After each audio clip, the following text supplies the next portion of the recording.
জুম্মা মুবারক। তো আজকে শুক্রবার, আমি ভাবছি রিয়াজের জন্য একটু কালা ভুনা করবো আজকে। তো রিয়াজকে বাজারে পাঠাইছি গরুর মাংস আর কিছু বাজার আনতে। তো আজকে রিয়াজ গিয়েছে, আমরা নাস্তা টাস্তা করছি সকাল সকাল, দেখতে পারতেছেন মুখটা ফুলে আছে, মোটু মোটু লাগতেছে। এখানে আমার লুতু আজকে পইটা ঘুম দিছে, কারণ আমাদের থেকে বেশি ওর ঠান্ডা লাগতেছে, আবার গরমের সময় আমাদের থেকে বেশি ওর একটু গরম লাগে। তো আমি ওকে আর ডিস্টার্ব করলাম না, ও শুয়ে থাকুক।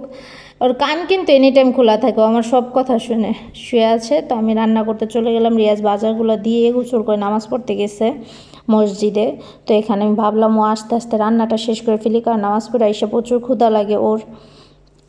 আর ওর একটা স্বভাব খারাপ, ও খায় প্রচুর কম, যার কারণে ওর শরীর শুকিয়ে গেছে অনেকটা, আর কাজেরও চাপে প্রেশারে অনেক শুকিয়ে গেছে শরীরটা।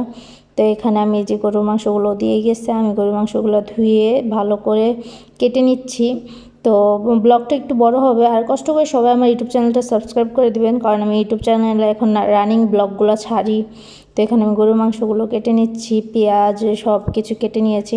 তো আজকে আমি একটু ঘরোয়া মশলা দিয়ে কালাভুনা বানাবো, কারণ কালাভুনা মশলাটা এখানে পাইছি না, দোকান বন্ধ ছিল।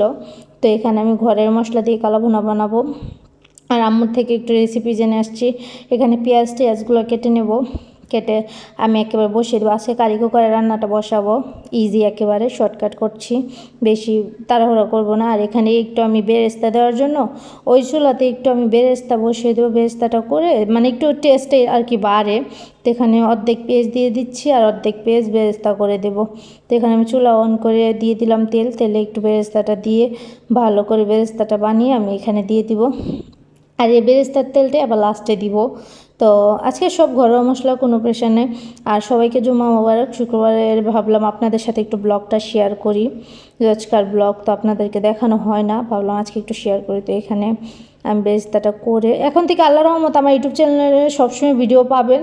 তো আপনারা কষ্ট করে আমার ইউটিউব চ্যানেলটা সাবস্ক্রাইব করে বেল আইকনটা অন করে দেবেন, তাহলে সবসময় আমার ভিডিও আপনাদের টাইমলাইনে বা ফলোতে চলে আসবে। তো এখানে বেরেস্তাগুলো দিয়ে দিচ্ছি, দিয়ে সব মশলা দিব, হলুদ, মরিচ, লবণ, ধনিয়া আর হচ্ছে জিরা, আর সাথে একটু গোটা মশলাগুলো দিব, তেজপাতা, এলাচ, দারচিনি দিয়ে ভালো করে ওই যে বেরেস্তার যে তেলটা ছিল ওই তেলটা দিয়েই, আর একটু মাংসের মশলাও দিচ্ছি একটু টেস্টের জন্য, এই তেলটা দিয়ে আমি এখন ভালো করে হাত দিয়ে মাখাবো।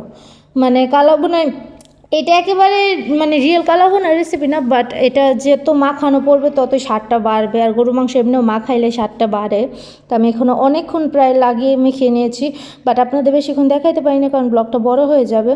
তো এখানে আমি অনেকক্ষণ লাগিয়ে মাখিয়ে নিয়েছি। আমার আঙুলটা আবার একটু কাটা ছিল, কষ্ট হচ্ছিলো, বাট সমস্যা নেই। তো এখানে আমি কারি কুকার মিডিয়াম ফ্লেম দিয়ে লাগিয়ে দিলাম। তো এটা 5 মিনিট রাখবো আমি ঢেকে। 5 মিনিট পরে গরম পানি দেবো। এখানে আমি বাগারের জন্য রসুন আর শুকনো মরিচটা, মানে রসুন কেটে নিয়েছি, শুকনো মরিচটা রেডি করে নিয়েছি। এখানে কিন্তু আমি আদা রসুন বাটাও দিয়েছি, আপনাদের বলা হয়নি, বলতে ভুলে গেছি। তো এখন আমি দেখেন আমার সাথে এমনটা হবেই, মোবাইলটা পড়ে গেছিলো। তো আমি এখানে গরম পানি দিয়ে দিলাম। অনেকক্ষণ কষানোর পরে কিন্তু আমার একটা কালা কালা ভাব আসছে, আর কিন্তু লাস্টে সরিষার তেল দিয়ে বাগার দিয়েছি, সে করেছি। তারপরে এই তো রিয়াজের লাস্টে একটা রিভিউ নিয়েছিলাম, বাট ভিডিওটা ডিলিট হয়ে গেছে।